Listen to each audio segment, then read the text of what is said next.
जैसा आपने कहा कि किसी चीज़ का इस्तेमाल नहीं करेंगे तो कहीं न कहीं वो स्टेबल हो जाएगी, नुकसान ही होगा। घर-घर जो डॉक्टर्स पाए जाते हैं, जो कहते हैं ना कि घरेलू छोटी सी कोई भी चीज़ हुई तो उसका इलाज शुरू कर देते हैं, वो भी कहीं न कहीं क्या कारण बन सकता है लापरवाही का? देखिए, लापरवाही का कारण क्या है कि अगर हमें चीज़ की कंप्लीट नॉलेज नहीं होगी, तो हम उसका सही इलाज या सही उसको राय नहीं दे पाएंगे। तो हमें उसको पता होना चाहिए कि उसे क्या करने के लिए बोलना है और क्या नहीं करने के लिए बोलना है ना? जैसे मान लीजिए कि आप पलथी मार के बैठते हैं, पहले हम लोग क्या पलथी मार के बैठाता था, पर पहले इतनी स्ट्रॉन्ग मसल्स और सब कुछ होती थी कि आदमी वो स्ट्रेस को झेल सकता था। अब उतने स्ट्रॉन्ग नहीं होते, तो अब जैसे हम लोग मना करते हैं कि उठना बैठिए, पलथी ना मारिए, ताकि जॉइंट पे फ्रिक्शन कम हो, रगड़ कम बिल्कुल। हो, तो उससे जॉइंट ज़्यादा लंबा चलेगा। बट जैसे वॉक की बात है या और एक्सरसाइजेस की बात है, हम लोग जब कोई आर्थराइटिस का पेशेंट आता है तो ऐसा नहीं उससे ये कहते हैं आराम करिए, उसको हम एक्सरसाइज भी बताते हैं, पर उसको सही तरीके की एक्सरसाइज से उसको सही गाइड करते हैं, आपको ये करना है, ये नहीं करना है। डूज एंड डोंट्स के साथ हम लोग काफ़ी कंसेप्ट क्लियर रहता है कि ये करिए, ये मत करिए। अच्छा सर, एक चीज़ और पूछना चाहेंगे आपसे, बोन्स का भी पेन होता है, तो क्या जॉइंट पेन और बोन पेन होता है, ये दोनों डिफरेंशिएट अलग-अलग? दोनों डिफरेंट चीज़ है, दोनों डिफरेंट चीज़ है। और जैसे कि एक मिथ और है सोसाइटी में बहुत ज़्यादा कि जॉइंट में आर्थराइटिस हो रही तो कैल्शियम खा लो। हुँ, calcium is for bone pain. Arthritis के लिए अमीनो एसिड्स होती हैं और काफ़ी कोलेजन्स होते हैं, सब अलग अलग चीज़ें होती हैं। जॉइंट अलग है, बोन अलग है। हुँ। जॉइंट बनता बोन से ही है, बट उसके ऊपर कार्टिलेज होती है, साइनोवियल फ्लूइड होता है, साइनोवियम होती है, कैप्सूल होता है। बोन के ऊपर केवल पेरिओस्टियम होती है। तो जी। दोनों को स्वस्थ रखने के हुँ। तरीके काफ़ी कुछ एक दूसरे से मिलते हैं, पर दोनों के न्यूट्रिशन की बात करेंगे तो अलग अलग चीज़ें दोनों को न्यूट्रिशन देती हैं। अच्छा सर, एक चीज़ होती है विटामिन डी, जिसके बारे में बहुत सुना है, कोरोना काल में भी हमने सुना है। क्या वो डिफिशियंसी जो होती है विटामिन डी की, वो कम या ज़्यादा अगर हो जाती है, तो दोनों में वो चीज़ अगर कम? तो विटामिन डी एक ऐसा विटामिन है, जैसे नॉर्मल जो B1 B12 जो विटामिन हैं, ये सब यूरिन के साथ एक्सक्रीट हो जाते हैं। मान लीजिए कि आपको ज़रूरत है 100 मिलीग्राम की और आपने ले लिया 150 मिलीग्राम, तो हुँ, बाकी का 50 मिलीग्राम एक्सक्रीट हो जाएगा। पर विटामिन डी स्टोर होता है बॉडी हुँ। में, अगर ज़रूरत से ज़्यादा हो जाएगा तब भी टॉक्सिसिटी हो जाएगी, तब भी सिम्टम्स आने लग जाएंगे, बोन पेन और कई और तरह के सिम्टम्स होते हैं। और अगर जितना चाहिए उतना नहीं होगा तब भी दिक्कत हो जाएगी, तब भी जो है उसकी बोन हेल्थ अच्छी नहीं रहेगी। और विटामिन डी कई काफ़ी हद तक इम्यूनिटी में भी सहायक होता हुँ। है। अगर विटामिन डी कम है तो इम्यूनिटी भी कम हो सकती है। अच्छा, नेचुरली अगर हम बात करते हैं तो हम लोग कहते हैं कि सनरेज से विटामिन डी मिलता है। लेकिन आज की डेट में अगर देखें तो मोस्टली लोग जो बाहर फील्ड में काम करते हैं, दौड़ते भागते हैं, उनके अंदर भी ये चीज़ की कमी पाई गई है। देखिए, एक टाइम पीरियड होता है, हुँ, एटलीस्ट जो है 45 मिनट्स का एक्सपोजर हो सन को। अगर 45 मिनट्स का एक्सपोजर है और प्रॉपर फिजिकल एक्टिविटी है, तो विटामिन डी की कमी यूजली नहीं होती है। और जो अर्ली टाइम जो आपने देखा होगा कि अपने एक काफ़ी समय से प्रथा है सूर्य देव को जल देने की। सूर्य नमस्कार एक बहुत बड़ा जी। साइंटिफिक और योगा का एक बहुत बड़ी एक्सरसाइज है। तो ये सूर्य नमस्कार को हमेशा यही बोला जाता है कि उगते सूरज को समय पर करिए। सूर्य को जल अर्घ देना है तो भी बोला जाता है कि उगते सूरज को दीजिए। तो उस समय की जो सनरेज होती है, सबसे ज़्यादा फायदा उसी से होता है। अच्छा, एक चीज़ से मैं पूछूँगा, जैसे जब जॉइंट पेन की शुरुआत होती है, ऐसे में पेशेंट को अगर हम देखेंगे, क्योंकि शुरुआत में पता नहीं चलता, धीरे-धीरे पता चलता है, जो चीज़ बढ़ जाती है। अगर शुरुआती लक्षण ही हैं, तो क्या करना चाहिए, क्या नहीं करना चाहिए? मतलब अगर जॉइंट पेन स्टार्ट हुआ है तो?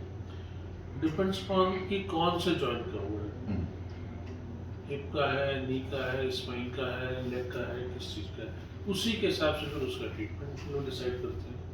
कुछ इन्वेस्टिगेशंस होते हैं, वो करा के देखते हैं कि भाई ये ऐसा तो नहीं कि ये चीज़ गड़बड़ हो रही है, हो सकता है यूरिक एसिड बढ़ गया तब भी जॉइंट पेन हो सकता है। एक्सरेज करा के देखते हैं कि जॉइंट की स्टेटस क्या है, उसी हिसाब से अकॉर्डिंगली उसको जो है क्या करना है क्या नहीं करना है, उसी हिसाब से मेडिसिन चलती है, उसी हिसाब से जो है उसको इंस्ट्रक्शन दिए जाते हैं, उसको एक्सरसाइज बताई जाती है।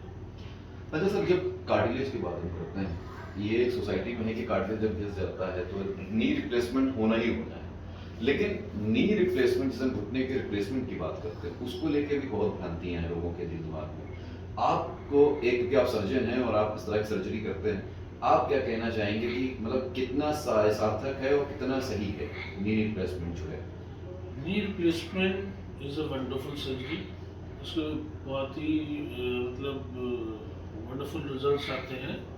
लेकिन नी रिप्लेसमेंट या बोन की कोई भी सर्जरी तब तक सक्सेसफुल नहीं हो सकती है जब तक कि उसके आसपास की मसल्स अच्छी ना हो।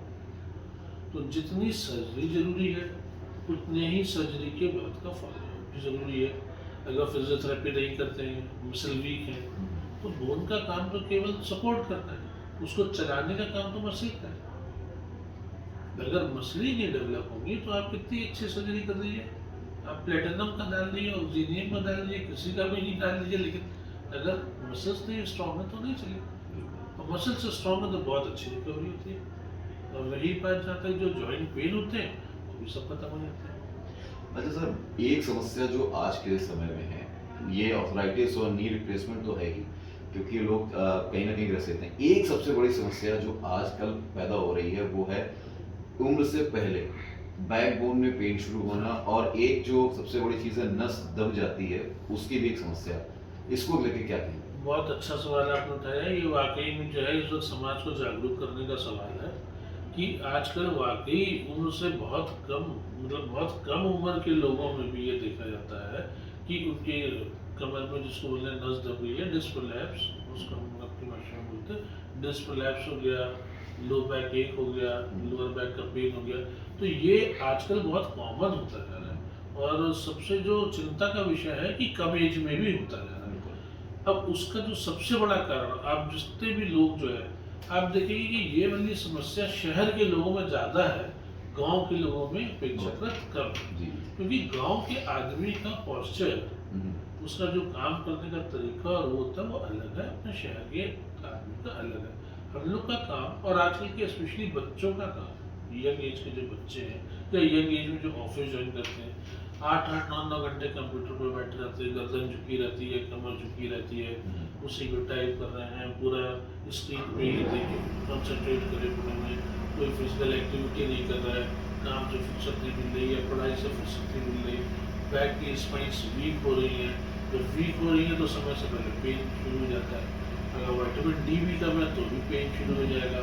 जब वीक हो जाती है स्पाइन तो लोग चला जाता है डिस्क के ऊपर, और डिस्क जब रप्चर करती है तो नस को दबा देती है। अगर थोड़ा बहुत है, थोड़ा बहुत स्ट्रेस है उस स्पाइन के ऊपर, तो केवल बैक वीक करके आएगा।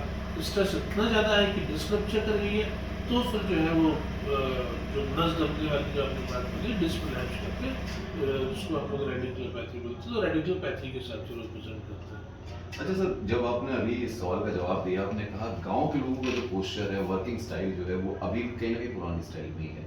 वो साइकिल से चलते हैं और मेहनत करते हैं और घंटों बैठते भी हैं, लेकिन उनको ये समस्या बहुत कम होती है। अपने शहर की बात अगर हम करें तो यहाँ पर जैसे आपने कहा 8-9 घंटे बैठते हैं, प्रॉपर डाइट नहीं है, प्रॉपर एक्सरसाइज नहीं है, लेकिन जिम कल्चर जो है वो कहीं ना कहीं हमारे रगों में बसा हुआ है, शहरों में बसा हुआ है। लोग सीधे जिम जाते हैं, बॉडी बनाने पर ध्यान देते हैं, लेकिन कहीं ना कहीं वो भी एक कारण बन जाता है उनकी प्रॉब्लम का। अगर आप एक एक्सरसाइज, जब आप वेट उठाते हैं तो आपने देखा होगा बड़े उससे कि जैसे ये वेट लिफ्टिंग वाली चैंपियनशिप्स आपने देखी, जो वो उठाते हैं वेट तो स्टेप्स में उठाते हैं, एकदम से जाके नहीं उठाते, और पूरे टाइम उनकी स्पाइन एकदम सीधी रहती है, उनको इस तरह से ट्रेन कर देता है। अगर जिम में ट्रेनिंग प्रॉपर है, आपका इंस्ट्रक्टर सही है, तो आपको दिक्कत नहीं आएगी। लेकिन अगर आपका इंस्ट्रक्टर उतना अच्छा नहीं है, उतना कैपेबल नहीं है, तो वो एक्सरसाइज आपके ऊपर उल्टा प्रभाव छोड़ देगी, बजाय इससे कि आप ठीक हो, आपकी और कोई दिक्कत आप नहीं लेकर के बैठ जाएंगे। तो एक्सरसाइज का पोस्चर बहुत सही है, तो वो सही होना चाहिए। लेकिन सर एक चीज ये भी है कि कैसे और किस तरीके से ये एक्सरसाइज की जाए। अगर मान लीजिए किसी को कोई प्रॉब्लम है, लेकिन डॉक्टर ने कहा है कि आप एक्सरसाइज कीजिए, आप योगा कीजिए, आप सारी चीजें कीजिए, तो किस तरीके से उसको करना चाहिए? देखिए, तो अलग अलग पार्ट ऑफ बॉडी के लिए अलग अलग रिक्वायरमेंट्स होती हैं, और जिस हिसाब से आदमी को दिक्कत होती है उसी हिसाब से फिर हम लोग वो डिसाइड करते हैं कि इसको हम क्या बताना है, कौन सी एक्सरसाइज बतानी है, कौन सी ज़्यादा करें, कौन सी ना करें। तो ये depends upon the part of the body. Spine का तो अलग है, सर्वाइकल स्पाइन का अलग है, नी का अलग है, हिप का अलग है, तो सब अलग अलग होती है। बट ओवरऑल ये है कि आप सिंपल सी एक बात समझ लीजिए, हम लोग पूजा करते हैं, सब अपने अपने धर्मों के हिसाब से अपने पूजा करते हैं। अगर आप मंत्र गलत पढ़ देंगे तो उसका असर अच्छा होगा कि खराब होगा? खराब। मंत्र का उच्चारण और मंत्र में लिखे हुए जो शब्द हैं वो साफ होने चाहिए। उसी तरह से अपना शरीर भी है, एक्सरसाइज पोस्चर एकदम क्लियर कट गाइडेड है। अगर आदमी उसको जानता है, उस हिसाब से करता है, तो उसे फायदा होगा। अगर उसने उस पर गलती कर दी तो उसको फायदे की जगह नुकसान हो जाएगा। अच्छा सर, एक चीज़ आपसे पूछूंगा कि हेल्दी रिप्लेस जैसे कहते हैं ना कि जब हम लोग जॉइंट की बात करते हैं, आप भी सजेस्ट करते होंगे कि भाई किस तरीके से हमें क्या चीज़ें करनी चाहिए कि हमारे जॉइंट्स जो हैं वो सही तरीके से वर्क करते रहें, कहते हैं एक एज तक, क्योंकि एक एज के बाद तो होता ही है। लेकिन क्या करना चाहिए, किस तरीके की चीज़ें उसमें करनी चाहिए, हेल्दी चीज़ें क्या? एक सबसे जो नॉर्मल जो जनरल मैसेज, वैसे तो जैसे मैंने आपको बताया कि अलग अलग पार्ट ऑफ बॉडी के हिसाब से अलग अलग एक्सरसाइज है, बट एक नॉर्मल जो जनरल मैसेज जो मैं समाज को देना चाहूँगा, हमारे दर्शकों को देना चाहूँगा, वो ये है कि डेली कम से कम 45 मिनट्स की वॉक करा करें। क्योंकि जब आप वॉक करते हैं तो शरीर का कोई भी ऐसा जोड़ नहीं होता है जो काम ना कर रहा हो। हमें लगता जरूर है हमारा हाथ नहीं काम कर रहा, पर क्या आपने आज तक कभी किसी को बिना हाथ हिलाए वॉक करते देखा है? तो कंधे से लेकर सारी गर्दन, spine, neck, spine, lower spine, back, hip, knee, ankle सब उसमें काम करते हैं। तो 45 मिनट्स तक डेली वॉक करें, किसी भी टाइम पे टाइम निकाल के। अर्ली मॉर्निंग हो सकता है सबसे अच्छा, विटामिन डी भी मिलेगा। और जो हमारा खान पान है, कि जंक फूड क्या मतलब, जिस भी फूड में प्रिजर्वेटिव है उससे बचें। जो भी ये प्रिजर्वेटिव वाली चीज़ें होती हैं ये हमेशा एज को बढ़ा देती है, ये हमारे लिए हानिकारक होती है। मतलब कुल मिला के ये कि हेल्दी लाइफस्टाइल और जो पुराना एक हम लोग चलाते थे योगा करना और वॉकिंग करना, ये इस चीज़ को हम कंटिन्यू रखें। इस चीज़ को कंटिन्यू क्या रखें, अगर नहीं करते तो शुरू कर दें, और करते हैं तो बहुत अच्छी बात है। अच्छा सर, उन लोगों के लिए जो मतलब कहीं ना कहीं अभी परेशान हैं और शायद उन्होंने अभी तक ट्रीटमेंट स्टार्ट नहीं किया है, जो जॉइंट या बोन पेन से परेशान है, उन मरीजों के लिए जो हमारे शो के थ्रू आपको देख रहे हैं, उनके लिए क्या एक मैसेज है?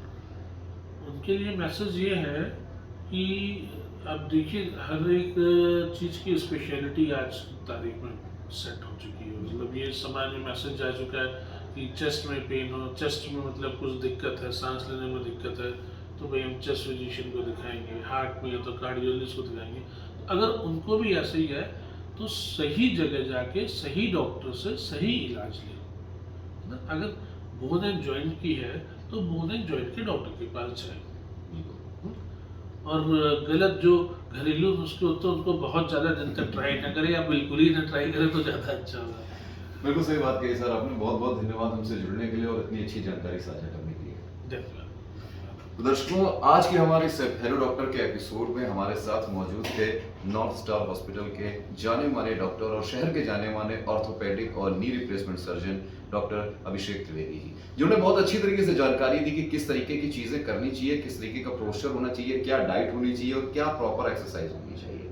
बस यही एक संदेश लेके आप भी आज से अपने आप को, अपनी दिनचर्या को सही कर ले, तो शायद ही आपको डॉक्टर का मुंह देखना पड़े। और अगर आप समस्या से ग्रसित हैं तो समाधान आपको डॉक्टर साहब ने बता दिया है। आप कहीं भी, किसी भी अच्छी जगह पे, आप किसी भी हॉस्पिटल में जाके आप डॉक्टर साहब से, या सीधी सी बात है, आप डॉक्टर साहब से नॉर्थ स्टार हॉस्पिटल में आके मिल सकते हैं, ताकि आपको सही तरीके से इलाज मिल सके।